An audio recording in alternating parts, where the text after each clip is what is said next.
विराजत करवारिजातां अपार कारुण्य सुधांबुराशिं श्री शारदांबां प्रणतोस्मि नित्यं। ವೇದಿಕೆ ಮೇಲೆ ಉಪಸ್ಥಿತರಿರುವ ಎಲ್ಲ ಗಣ್ಯರೇ ಅಂತ ಹೇಳಿದರೆ ಸಾಕಾಗಲಿಕ್ಕಿಲ್ಲ. ಯಾಕೆಂದರೆ ನನ್ನ ಅತ್ತೆ ಸಣ್ಣತ್ತೆ ಅಧ್ಯಕ್ಷ ಸ್ಥಾನದಲ್ಲಿ ಕುಳಿತಾಳೆ. ಹಾಗಾಗಿ ಭಾಗೀರಥಿ ಹೇಳಿಯವರನ್ನು ನಾನು ಹೆಸರು ಹೇಳಿ ಒಂದು ಸ್ವಾಗತವನ್ನು ಹೇಳಲೇಬೇಕು, ಒಂದು ಗೌರವವನ್ನು ಸೂಚಿಸಲೇಬೇಕು. ಅಧ್ಯಕ್ಷರಾದ ಭಾಗೀರಥಿ ಹೆಗಡೆ ಹಾಗೂ ಎಲ್ಲ ಗಣ್ಯರೇ, ಜೀವನ ಅನ್ನುವುದು ಒಂದು ಪುಸ್ತಕ. ಹಿರಿಯರು ಹೇಳಿದ್ರು ಜೀವನ ಅನ್ನುವುದು ಒಂದು ಪುಸ್ತಕ. ಈ ಪುಸ್ತಕದಲ್ಲಿ ಅಕ್ಷರಗಳನ್ನು ತುಂಬಿ ಕ್ಷರಗಳನ್ನು ತುಂಬಬೇಡಿ. ಅಕ್ಷರ ಅಂದರೆ ಯಾವುದು ಒಂದು ಪ್ರಶ್ನೆ ಯಾವುದು ಅಕ್ಷರ ಅಂತ ಕರೀತೇವೆ ನಾವು? ಲೋಕದಲ್ಲಿ ಯಾವುದು ಅವಿನಾಶಿಯಾಗಿರ್ತದೆಯೋ ಅದನ್ನು ಅಕ್ಷರ ಅನ್ನುವುದಾಗಿ ಕರೆದು. ಈ ಅಕ್ಷರ ಅನ್ನುವುದು ಅವಿನಾಶಿ ಅಂತ ಆದರೆ ಕ್ಷರ ಅನ್ನುವುದು ನಾಶಿ ಅಂತ ಅರ್ಥ. ಹಾಗಾದರೆ ಕ್ಷರ ಅನ್ನುವುದು ನಾಶ, ಅಕ್ಷರ ಅನ್ನುವುದು ಅವಿನಾಶಿ. ಜೀವನ ಅನ್ನುವುದು ಕ್ಷರ. ಜೀವನದಲ್ಲಿ ನಾವು ಬರೆಯುವ ಅಕ್ಷರಗಳು ಯಾವುದಿದೆಯೋ, ಸಾಧಿಸುವ ಸಾಧನೆಗಳು ಯಾವುದಿದೆಯೋ ಅದು ಅಕ್ಷರ ಅಂತ ಹೇಳಲ್ಪಡ್ತದೆ. ಹಾಗಾಗಿ ಜೀವನ ಅಂದರೆ ಒಂದು ಪುಸ್ತಕ. ಆ ಪುಸ್ತಕದಲ್ಲಿ ಅಕ್ಷರವನ್ನು ನೀವು ತುಂಬಿ. ಅಕ್ಷರವನ್ನು ತುಂಬಿ ಅಂದರೆ ಅವಿನಾಶಿಯಾದದ್ದನ್ನು ತುಂಬಿ, ನಾಶರಹಿತವಾದದ್ದನ್ನು ತುಂಬಿ. ಹಾಗೆ ತುಂಬಿದಾಗ ಜೀವನ ಓದಲಿಕ್ಕೂ ಆಗ್ತದೆ, ಅಧ್ಯಯನಕ್ಕೂ ಆಗ್ತದೆ, ಸ್ವಾನುಭವಕ್ಕೂ ಬರ್ತದೆ. ಅಂತಹ ತನ್ನ ಪುಟ್ಟ ಜೀವನದಲ್ಲಿ ನಮ್ಮ ಮನೆಯ ಪ್ರೀತಿಯ ಸೊಸೆ ಯಶೋಧ ಅಕ್ಷರವನ್ನು ತುಂಬಿದ್ದಾಳೆ.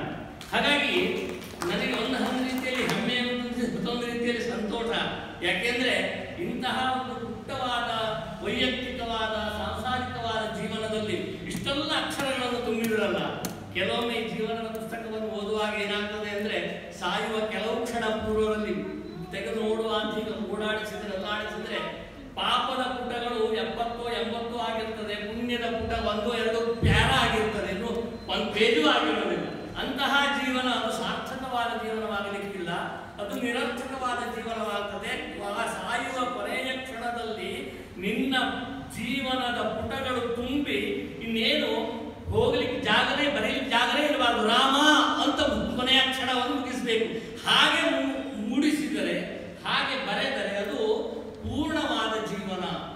ಹಾಗಾಗಿಯೇ ಅಕ್ಷರ ಅನ್ನುವ ಶಬ್ದಕ್ಕೆ ಇನ್ನೊಂದು ಅರ್ಥದಲ್ಲಿ ಕವಿ ಎನ್ನುವುದಾಗಿ ಹೇಳಿದ್ದಾರೆ. ಅಕ್ಷರ ಅಂದರೆ ಕೇವಲ ಅವಿನಾಶಿ ಅಂತ ಮಾತ್ರ, ಅದೊಂದು ಕವಿ ಕೂಡ.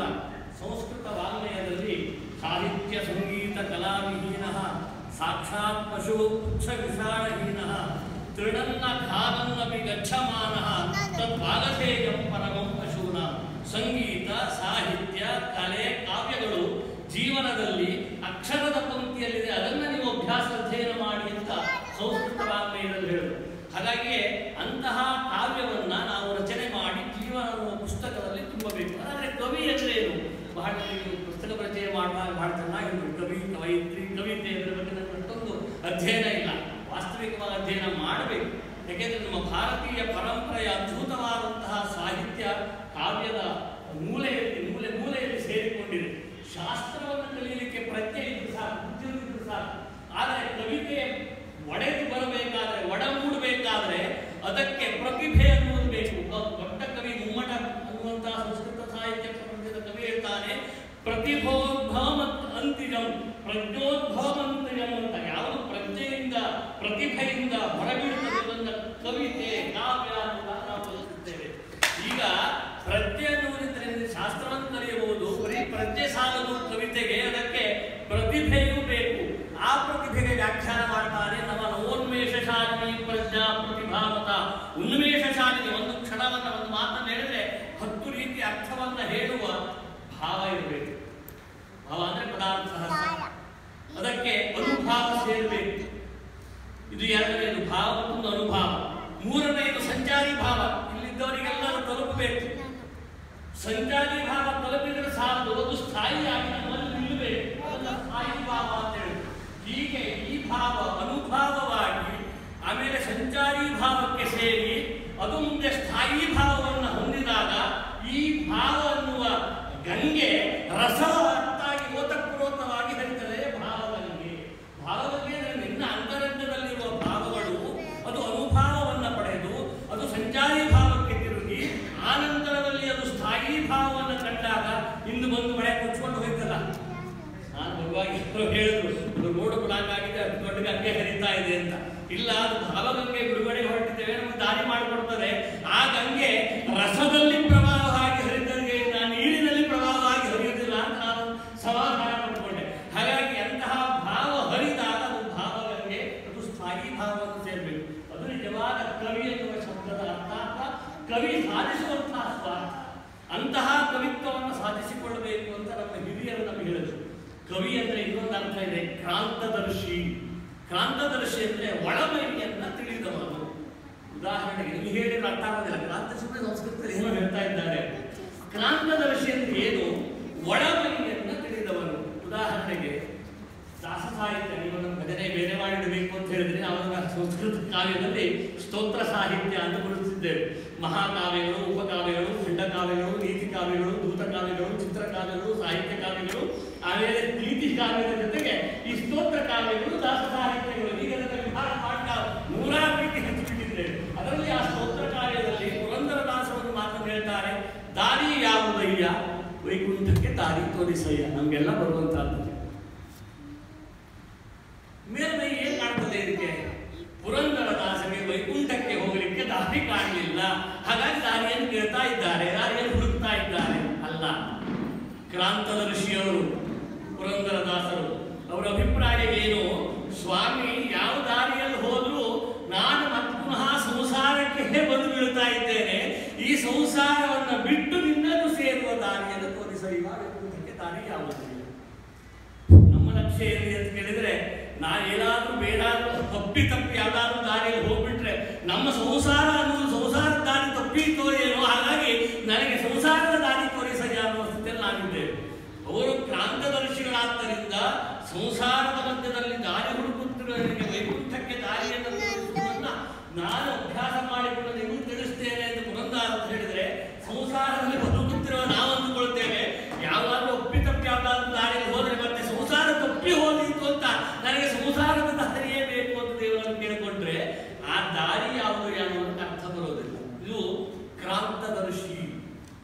ಸಂಸ್ಕೃತ ಸಾಹಿತ್ಯದಲ್ಲಿ ಶ್ರೀಹರ್ಷ ದೊಡ್ಡ ಕವಿ, ದೊಡ್ಡ ವಿದ್ವಾಂಸ, ದೊಡ್ಡ ಕ್ರಾಂತದರ್ಶಿ ಆಗಿದ್ದಾದ್ರೆ ಇವತ್ತಿಗೂ ಅವನಿಗೆ ಸರಿಸಮಾನರಾದ ಕವಿಗಳು ಹುಟ್ಟಿಲ್ಲ ಅಂತ ಪ್ರಶ್ನೆ ಕೇಳಿದಂತ ಯಾರೋ ಬಂದು ಕೂತ್ಕೊಂಡು ಬರೀತಾ ಇದ್ದಾರೆ ಶ್ರೀಹರ್ಷನಿಗೆ. ಶ್ರೀಹರ್ಷ ಕಿಂಕರೋಷಿ. ಶಬ್ದಶಃ ಈ ಭಾವಕ್ಕೆ ಇನ್ನೊಂದು ಅರ್ಥ ಇದೆ. ಶಬ್ದ ಅಂತ ಅರ್ಥ ಇದೆ, ಪದಾರ್ಥ ಅಂತ ಅರ್ಥ ಇದೆ. ಈ ಭಾವದಿಂದ ಕುಳಿತಿರುವ ಅವನಲ್ಲಿ ನನ್ನ ಎದುರುಗಡೆ 2 ಶಕಾರವನ್ನು ಹೇಳಿ ಪ್ರಶ್ನೆ ಕೇಳಿದಿಲ್ಲ ನೀನು. ನನ್ನ ಕ್ರಾಂತದರ್ಶಿತ್ವವನ್ನು ನೋಡು. ಅಶೇಷ ಶೇಷಿ ಮುಖ ಮಾಷ ವಚನಾಗಿ 4 ಶಕಾರ ಉತ್ತರ ಕೊಟ್ಟಂತೆ. ಅದಕ್ಕೆ ಏನು ಪಾಂಡಿತ್ಯ, ಏನು ಕ್ರಾಂತದರ್ಶಿತ್ವ? ಅದು 2 ಶಕಾರವನ್ನು ಕೇಳಿದರೆ ಇವನು 4 ಶಕಾರದಿಂದ ಉತ್ತರ ಕೊಡ್ತಾನೆ. ಅಶೇಷ ಶೇಷಿ ಮುಖ ಮಾಷ ವಚನಾಗಿ. ಬುದ್ಧಿಯ ಪ್ರಚುರತೆಯ ಕಡಿಮೆಗೋಸ್ಕರವಾಗಿ ಬುದ್ಧಿನ ಒಡೆಯನ್ನು ತಿಂತಾ ಇದ್ದೇನೆ. ಒಬ್ಬ ಕವಿಯಾದವನಿಗೆ ಈ ಸಾಮರ್ಥ್ಯ ಇರಬೇಕು. ಅದನ್ನೇ ಕವೇ ಕರ್ಮ ಕಾವ್ಯ, ಕವಿಯ ಕರ್ಮ ಕಾವ್ಯ. ನಾನು ಋಷಿಕೃತೆ ಕಾವ್ಯ ಕೇಳಿದ್ದೀನಲ್ಲ ಈ ಮಾತನ್ನು. ಏನು ಅರ್ಥ ಇದಕ್ಕೆ ಅಂದ್ರೆ, ಒಬ್ಬ ಋಷಿಯ ಸದೃಶನಾದ, ತಪಸ್ವಿಯಾದ, ಕ್ರಾಂತದರ್ಶಿಯಾದ, ಹೊರ ಮೈ ಬದ್ಧವಾದ ಒಬ್ಬ ವ್ಯಕ್ತಿ ಅಥವಾ ಒಬ್ಬ ಪಂಡಿತ, ಒಬ್ಬ ಪ್ರತಿಭಾನ್ವಿತ ಈ ಕಾವ್ಯವನ್ನು ಮಾಡಲಿಕ್ಕೆ ಸಾಮರ್ಥ್ಯವನ್ನು ಪಡಿತಾರೆ, ಮಾಡಿಕೊಳ್ಳಬೇಕು. ಹಾಗಿದ್ದರೆ ಮಾತ್ರ ಕಾವ್ಯ ನಿಲ್ಲುತ್ತದೆ. ಕಾವ್ಯ ನಿಲ್ಲೋದಿಲ್ರಿ.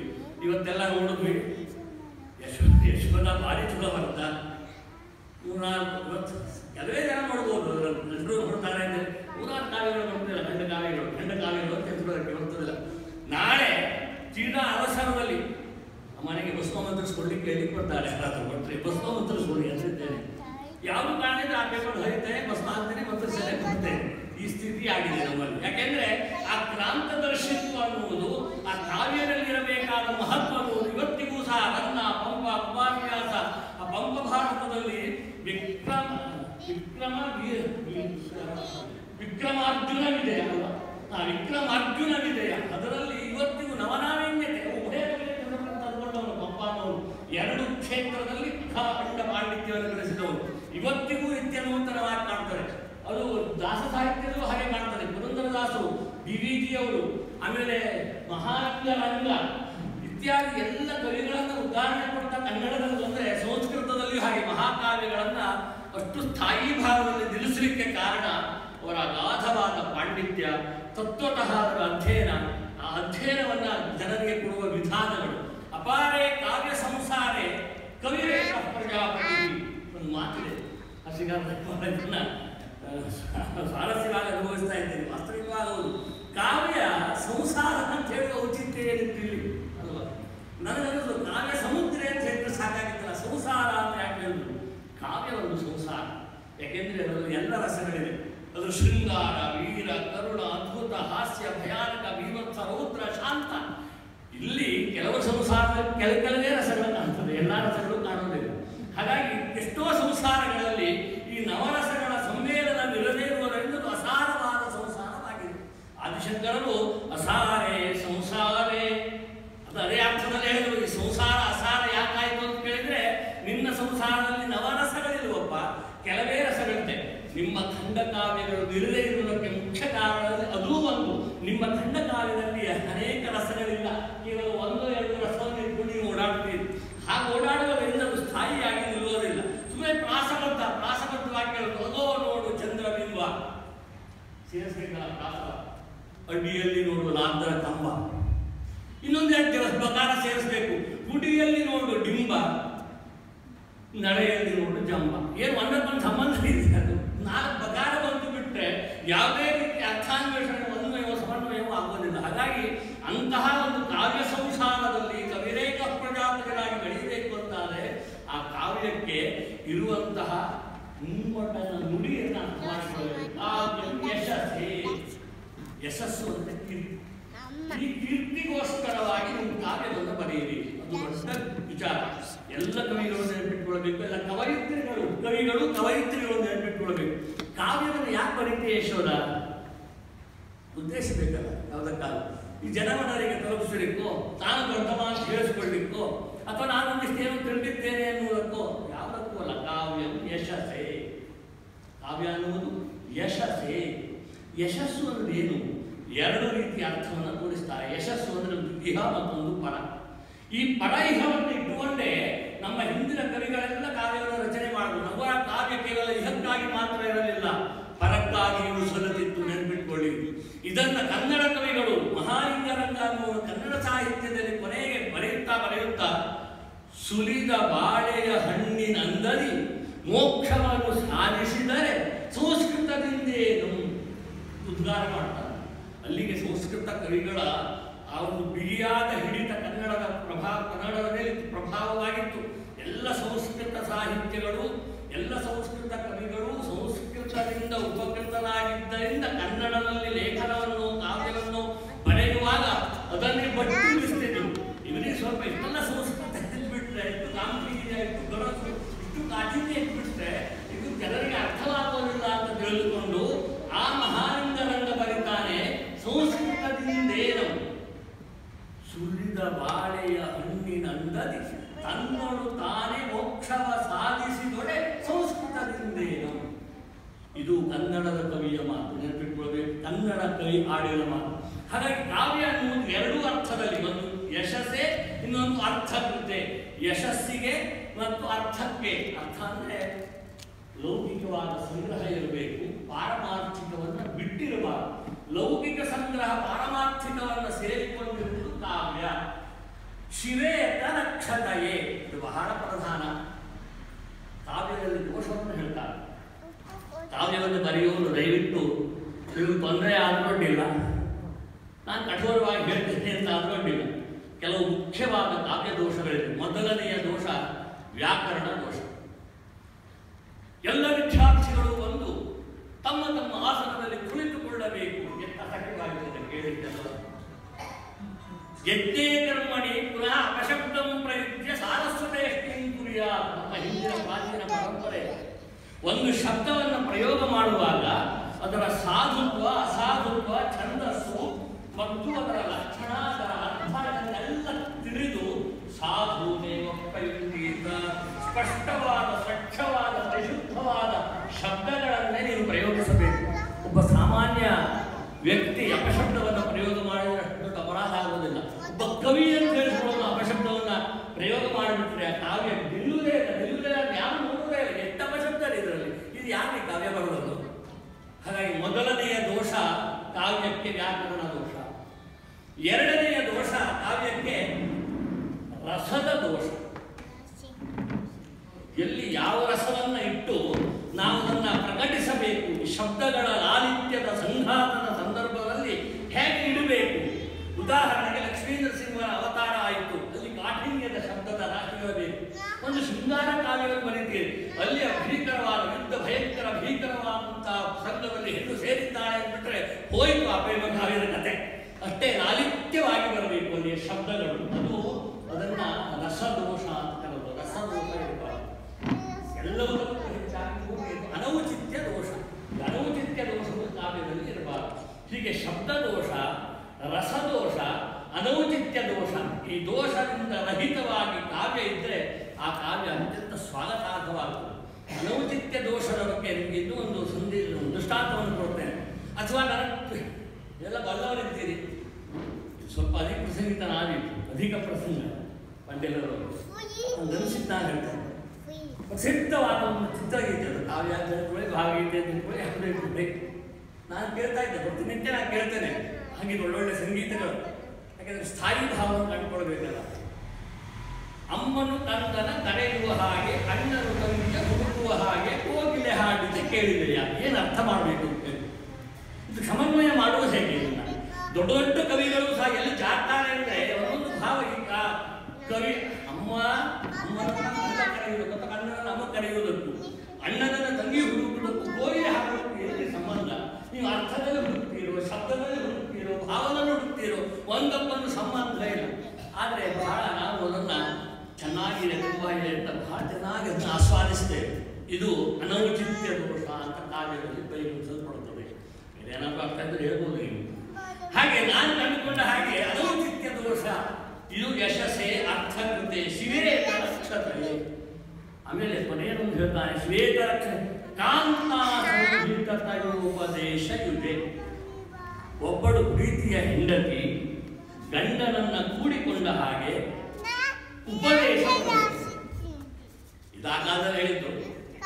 ಈಗಿನ ಕಾಲದ ಹೆಣ್ಮಕ್ಳು ಆಗೋದಿಲ್ಲ. ಈಗಿನ ಕಾಲದ ಹೆಣ್ಮಕ್ಳು ಗಂಡ ಏನಾದರೂ ಹೆಂಡತಿಗೆ ಉಪದೇಶ ಕೊಟ್ಟರೆ ಅವನಿಗೆ ಸಿಕ್ಕುವುದು ಡೈವರ್ಸ್. ಆ ಕಾಲದಲ್ಲಿ ಇಷ್ಟಪಡ್ತಿದ್ದಂತೆ. ರಾಮಾಯಣ ಕಾಲದಲ್ಲಿ ವಾಲ್ಮೀಕಿ ಮಹಾಮನಿಗಳು ಬಹಳ ಸಂತಾಗಿ ಮಾತನ್ನು ಹೇಳ್ತಾರೆ. ಸೀತಾ ಮಾತೆ, ನಾನು ಒಂದು ಸಂದರ್ಭ ಬರ್ತದೆ, ಸಾಂದರ್ಭಿಕವಾಗಿ ಹೇಳ್ತೇನೆ. ಸೀತಾ ಮಾತೆ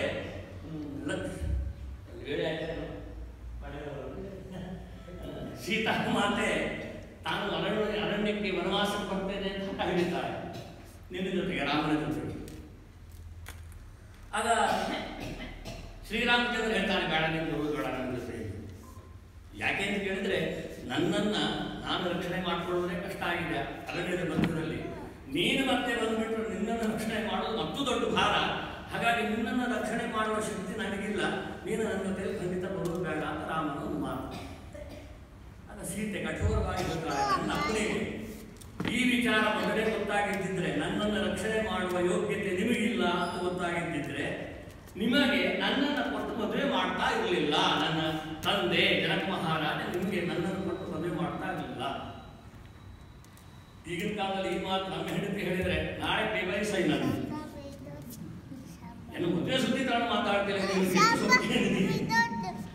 ರಾಮಚಂದ್ರ ಹೇಳ್ತಾನೆ, ಧನ್ಯನಾದ ಪ್ರತಿಭಾವ ನನ್ನಲ್ಲಿ ಬಂದಿದೆ, ನಾನು ಧನ್ಯ ಅಂತ ಹೇಳ್ತಾನೆ. ಯಾಕೆಂದ್ರೆ ಅಂತರಂಗದ ಒಳಮೈಯ ಅರ್ಥವೇ ಗೊತ್ತಾಯಿತು. ಕ್ರಾಂತದ ಋಷಿಯಲ್ಲಿ ರಾಮಚಂದ್ರ ಏನು ಇಚ್ಛೆ ಪಟ್ಟಿದ್ದಾಳೆ ಅಂದರೆ, ಹೆಂಡತಿ ನಾನು ಬದುಕುವುದಾದರೆ ನಾನು ಇನ್ನ ರಕ್ಷಣೆಯಲ್ಲಿಯೇ ಬದುಕ್ತೇನೆ, ಬೇರೆಯವರ ರಕ್ಷಣೆಯಲ್ಲಿ ನಾನು ಬದುಕುವುದಿಲ್ಲ ಅಂತ ಅದರ ಅರ್ಥವಂತೆ. ಹಾಗಾಗಿ ನಿನ್ನ ರಕ್ಷಣೆಯಲ್ಲಿಯೇ ಬದುಕುತ್ತೇನೆ ಅನ್ನುವಂತಹ ಕಠೋರವಾದ ಮನೋನಿಶ್ಚಯ ಆ ಕಾಲದಲ್ಲಿ ಇದ್ದಾಗ ಕಾಂತಾ ಸಂಹಿತತೆಯ ಉಪದೇಶ ಇದೆ. ಅರ್ಥ ಆಯ್ತದೆ? ಕಾಂತಾ ಸಂಹಿತತೆಯ ಉಪದೇಶ ಇದೆ. ಕಾಂತೆಯಂತೆ, ಕಾಂತೆಗೆ ಗಂಡ ಉಪದೇಶ ಕೊಡುವಂತೆ ಅಥವಾ ಉಪದೇಶವನ್ನ ಇಬ್ಬರೂ ಸಮನ್ವಯವಾಗಿ ಹಂಚಿಕೊಳ್ಳುವಂತೆ ಒಂದು ಕಾವ್ಯ ಇರಬೇಕು. ಆ ಕಾವ್ಯ ಅಂದ್ರೆ ಹಾಗೆ ಒಂದು ಎರಡು ರಸದ ಚಕ್ರಗಳಿದ್ದ ಹಾಗೆ, ಒಂದು ಗಂಡ ಇನ್ನೊಂದು ಹೆಂಡತಿ. ತಥಾ ಕಾಂತಾಗಾರೆ ಪರಿಮಳ ಮಿಲತ್ ಪುಷ್ಪ ಶಯನೆ ಶಯಾನ ಕಾಂತಾಯಾಃ ಕುಚಯುಗಮಹಂ ವಕ್ಷಸಿ ವಹನ್ ಅಯೇ ಮುಗ್ಧೆ ಕಾಂತೆ ಕುಟಿಲ ನಯನೆ ಚಂದ್ರವದನೆ ಪ್ರಸೀದತ್ಯಾಕ್ರೋಶಂ ಕ್ಷಣ ಇವ ನಿವೇಶ್ಯಾಮಿ ದಿವಸಾನ್. ಇಡೀ ಯುಗವನ್ನು ಒಂದು ಕ್ಷಣದಂತೆ ನಾವು ಗಂಡ ಹೆಂಡತಿಗಳು ಕಳೆಯುತ್ತೇವೆ ಎನ್ನುವುದನ್ನು ಒಂದು ಕಾವ್ಯದಲ್ಲಿ ಒಬ್ಬ ಕವಿ ಇಷ್ಟು ಸುಂದರವಾಗಿ ಸುಂದರವಾಗಿ ಹೇಳ್ತಾನೆ. ನಮ್ಮಿಬ್ಬರ ಜೀವನವೇ ಒಂದು ಕಾವ್ಯ. ಆ ಕಾವ್ಯದಲ್ಲಿ ನಾವು ಆರ್ಥಿಕವಾಗಿ, ಭೌಗೋಳಿಕವಾಗಿ, ಲೌಕಿಕವಾಗಿ ಎಲ್ಲ ಸಾಧನೆಯನ್ನು ಮಾಡಿಕೊಂಡು ಪಾರಮಾರ್ಥಿಕವಾಗಿ ನೀವು ಬಾಳೆಯ ಸುದ್ದಿ ಹೇಳಲಾಗಿದೆ. ಅಲ್ಲಿಗೆ ಹೋಗಲಿಕ್ಕೆ ನಾವು ಸಿದ್ಧರಾಗಿದ್ದೇವೆ. ಜೀವನ ಮರಣ ಸ್ಥಿತಿಗೆ ನಾವು ತಲುಪ್ತೇವೆ. ಇದು ನಿಜವಾದ ಕಾವ್ಯ. ಅದು ನಿಲ್ಲುವ ಕಾವ್ಯ, ಅದು ಸಲ್ಲುವ ಕಾವ್ಯ, ಅದು ಗೆಲ್ಲುವ ಕಾವ್ಯ. ಹಾಗಾಗಿ ಅಂತಹ ನಿಲ್ಲುವ, ಸಲ್ಲುವ, ಗೆಲ್ಲುವ ಕಾವ್ಯಗಳನ್ನು ನಾವು ರಚಿಸಿ ಒಂದು ಸಮೂಹಕ್ಕೆ ಕೊಡಬೇಕು ಅಂತಾದರೆ ಕವಿ ಕ್ರಾಂತದ ವಿಷಯ ಆಗಿರಬೇಕು. ಕಾವ್ಯದಲ್ಲಿ ದೋಷವಿರಬಾರದು. ಭಾವ, ಅನುಭಾವ, ಸಂಚಾರಿ ಭಾವ, ಸ್ಥಾಯಿ ಭಾವದ ಪ್ರೋತತೆ ನಿಮ್ಮ ಖಂಡ ಕಾವ್ಯಗಳಲ್ಲಿರಬೇಕು, ಮಹಾಕಾವ್ಯಗಳಲ್ಲಿರಬೇಕು. ಸಂಸ್ಕೃತ ಸಾಹಿತ್ಯ ಪ್ರಪಂಚದಲ್ಲಿ ಆ ಕಾಲದಲ್ಲಿ ವೈದಾಂತರ ಕವಿಗಳು ಇವತ್ತಿಗೂ ಜೀವಂತವಾಗಿದ್ದಾರೆ. ಹೆಚ್ಚು ಕಾಳಿದಾಸ, ಭಾಸ, ಭೈರವಿ, ಶ್ರೀಹರ್ಷ, ಮಾಘ, ನೂರಾರು ಜನರು ಕನ್ನಡದಲ್ಲಿ ರನ್ನ, ಪಂಪ, ಷಡಕ್ಷರಿ, ಸೋಮೇಶ್ವರ ಚಿತ್ರದಲ್ಲಿ ಚೆನ್ನಾಗಿದೆ ಅಂದರೆ ನಮಗೆ ರೋಮಾಂಚನ. ವರಂ ಔಷಧ ಭೂಷಣಂ ಹರಹರ ಶ್ರೀಚಂದ್ರ ಸೋಮೇಶ್ವರ. ಇದು ಒಂದೇ ಪ್ರಾಸ, ಒಂದೇ ಸಾಲಿನ ಪ್ರಾಸ ಇವತ್ತಿಗೂ ನಮ್ಮ ಜನಜನರ ಬಾಯಲ್ಲಿ ನಿಂತಿದೆ ಅಂದರೆ ಕವಿಯ ಕರ್ಮವನ್ನು ನಿರೀಕ್ಷಿಸುತ್ತೆ. ಎಂಥ ಕರ್ಮ! ಹಾಗೆ ಕವಿ, ಕಾವ್ಯ, ಕೀರ್ತಿ. ಈ ಕೀರ್ತಿಯನ್ನ ಎರಡರ್ಥದಲ್ಲಿ ಸಂಗ್ರಹಿಸಿಕೊಳ್ಬೇಕು. ದೇವರಿಗೆ ನಾನು ಹೇಳುವುದು ಒಂದು, ತಾನು ಹುಟ್ಟಿ ಬೆಳೆದ ಸುತ್ತಮುತ್ತಲ ಪರಿಸರದ ಸಮನ್ವಯತೆಯೊಡನೆ ತನ್ನ ಸಾಂಸಾರಿಕ ಜೀವನದ ಮಧ್ಯದಲ್ಲಿ ಎಲ್ಲರೂ ಸನ್ಯಾಸಿ ಆಗ್ಲಿಕ್ಕೆ ಸಾಧ್ಯ ಆಗಲೂಬಾರ್ದು. ಪ್ರಪಂಚ ನಡೀಬೇಕಂತ. ಹಾಗಾಗಿ ಎಲ್ಲಿ ನೀನಿದ್ದಲ್ಲೇ ನಿನ್ನ ಸಂಸಾರವನ್ನ ಒಂದು ಪುಟ್ಟವಾದಂತಹ ಆಶ್ರಮವನ್ನಾಗಿ, ಗೂಡನ್ನಾಗಿ ಮಾಡಿಕೊಂಡು ಆ ಗೂಡಿನಲ್ಲಿ ದಡವನ್ನ ಸೇರುವ ವಿಧಾನವನ್ನು ಕಂಡುಕೊಂಡು ಬ್ರಹ್ಮತತ್ವವನ್ನ, ಆನಂದದ ಕೃತಜ್ಞತೆಯನ್ನು ಅನುಭವಿಸಿದೆ ಅಂತಾದರೆ ಅದು ನಿಜವಾದ ಅರ್ಥದಲ್ಲಿ ಸಾರ್ಥಕವಾದ ಬದುಕು ಕಾವ್ಯ ಆಗ್ತದೆ. ಹಾಗೆ ಆ ರೀತಿಯಾದ ಕೀರ್ತಿಯನ್ನ, ಯಶಸ್ಸನ್ನ ಒಂದು ಕಾವ್ಯ ಒದಗಿಸಿಕೊಡುತ್ತದೆ ಎನ್ನುವುದಕ್ಕೆ ಇಷ್ಟು ಉದಾಹರಣೆಗಳು ನಮ್ಮಲ್ಲಿದೆ. ಹಾಗಾಗಿ ಕವಿ, ಕಾವ್ಯ, ಕೀರ್ತಿ ಈ ಮೂರನ್ನೂ ತನ್ನ ಜೀವನದ ಪುಸ್ತಕದಲ್ಲಿ, ನಮ್ಮ ಕುಟುಂಬದ ಜೀವನದ ಪುಸ್ತಕದಲ್ಲಿ ಅಕ್ಷರಾಣಿ ಪರೀಕ್ಷೆಂತಾಂ ಅಂಬರಾಡಂಬರೇಣಕ್ಕೆ. ಎಂಥ ಮಾತು! ಅಂಬರಾಡಂಬರೇಣಕ್ಕೆ. ನನಗೆ ಬಹಳ ಅಲಂಕಾರ ಮಾಡೋದು ಮಾಡಿಕೊಂಡವರು ಕಂಡುಕೊಳ್ಳೆ ಮನಸ್ಸಿನಲ್ಲಿ ಅನಿಸುವುದು. ಇಷ್ಟೆಲ್ಲ ಅಲಂಕಾರ ಮಾಡಿಕೊಂಡಿದ್ದಾರೆ. ಕೇಯೂರಾನ ಘೋಷಯಂತಿ ಪುರುಷಂ ಹಾರಾನ ಚಂದ್ರೋಜ್ವಲ ಸ್ಥಾನಂ ನ ವಿಲೇಪನಂ ನ ಕುಸುಮಂ ಹಾರಾನ ಚಂದ್ರೋಜ್ವಲ ಪಾಂಡೀಕಾ ಸಮಲಂಕರೋತಿ ಪುರುಷಂ ಯಾ ಸಂಸ್ಕೃತ ಧಾರ್ಯತೆ ಕ್ಷೀಯಂತೆ ಖಲು ಭೂಷಣಾನಿ ಸತತಂ. ಮೂರು ಅಕ್ಷರ ಇಲ್ಲ, ಎಷ್ಟು ಅಲಂಕಾರ ಮಾಡಿಕೊಂಡು ಹೇಳ್ತಾರೆ ಅಂತ ನಾನು ಅನಿಸು. ಒಳಗಿನ ಮಾತು ಇದೆ, ಹೊರಗೆ ಹಾಕಬೇಡಿ. ನಿಜವಾಗಿ ಅಂತರಂಗದಲ್ಲಿ ಅಕ್ಷರ ಕಾರಣ ಅಕ್ಷರವಾಣಿ ಪರೀಕ್ಷೆ ಅಂಬರಾಡಂಬರೇ. ಅದು ಜೀವನದಲ್ಲಿ ನಾವು ಸಾಧಿಸುವ ಸಾಧನೆ, ನಾವು ಜೀವನದಲ್ಲಿ ತುಂಬುವ ಅವಿನಾಶಿಯಾದಂತಹ ರಾಶಿಗಳು ಅಕ್ಷರ ರಾಶಿ. ಅಂತಹ ತನ್ನ ಪುಟ್ಟ ಸಂಸಾರದಲ್ಲಿ ಜೀವನ ಅನ್ನುವ ಪುಸ್ತಕದಲ್ಲಿ ಅಕ್ಷರದ ರಾಶಿಯನ್ನ, ಅದು ಅಕ್ಷರ ಅಲ್ಲ, ಅವಿನಾಶಿಯಾದ ರಾಶಿಯನ್ನು ತುಂಬಿಕೊಂಡು ಒಂದು ಧನ್ಯತೆಯ ಭಾವದಲ್ಲಿರುವ ಯಶೋಧನೆಗೆ ಒಂದು ಅಭಿನಂದನೆಯನ್ನ, ಕಿರೀಟನದಿಂದ ಒಂದು ಆಶೀರ್ವಾದವನ್ನ. ಅವರು ಎಲ್ಲರಂತಲ್ಲ, ನಾನಲ್ಲ,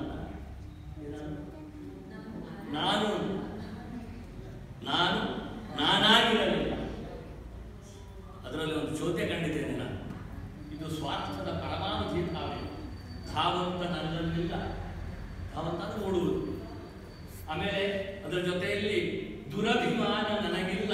ಬೇಕು ಇವತ್ತಿನ ಕಾಲದಲ್ಲಿ ಧಾವಂತ ಬೇಕು, ದುರಭಿಮಾನ ಬೇಕು. ಇರಲಿಲ್ಲ, ಅದರಲ್ಲಿ ಬೇಕಾಗಿತ್ತು. ಆಮೇಲೆ ಇನ್ನು ಮುಂದೆ ಹೇಳ್ತಾಳೆ ಅವರು, ಆ ದುರಭಿಮಾನದ ಜೊತೆ ಸಂಬಂಧದ ಬಂಧ ನನಗಿರಲಿಲ್ಲ. ಇವತ್ತು ಆ ಬದುಕದಲ್ಲಿ ನಾವಿದ್ದೇವೆ.